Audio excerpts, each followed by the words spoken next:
Do you sometimes have trouble with patients tolerating the CPAP mask? Well, here's a few tips that'll help you help them. Okay, tip number one, get them as high as they can. Get them in that tripod position. This is the position they want to be in because it takes some of the gravity away from the chest, making it easier for them intrinsically in order to actually open their airways, get them breathing going, and take gravity out of the equation. That's the first thing. The second thing we're going to do is that we're going to sit in front of them and we're going to breathe with them. We're going to mirror them and get them to follow in suit with what we're doing, going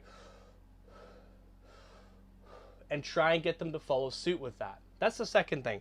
The third thing that we're going to do is we're going to take the CPAP mask, turn it on, run your oxygen, and what you're going to do with the CPAP mask is that you're not going to strap it in place right away.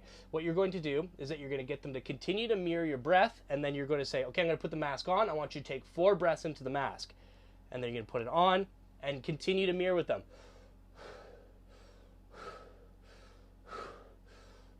If they tolerate that and they're able to manage that and they're not panicking, freaking out, then you can secure the CPAP mask in place. If they start to panic, they're not tolerating it very well, take it off for 4 breaths. Then mention it again. Okay, we're going to put the CPAP mask back on. I want you to try and take 5 breaths. Put it back on, get them to take 5 breaths with the CPAP mask on.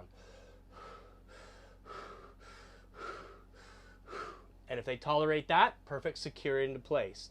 This is how you coach a patient in order to tolerate CPAP. A lot of time when you just strap it into their face, you hook it in, you get it tight, and it makes them feel really claustrophobic and they can't breathe. That's not the way to get someone to tolerate CPAP. So make sure that you're coaching them through it, mirroring their respirations, getting them high as you possibly can, and taking the mask on and off until they're able to tolerate it. And then once they're able to tolerate it and get the use of it, then secure it in place. One of the hardest things that paramedic students have to do is make decisions when they walk on an ambulance because they don't have the experience in order to do that.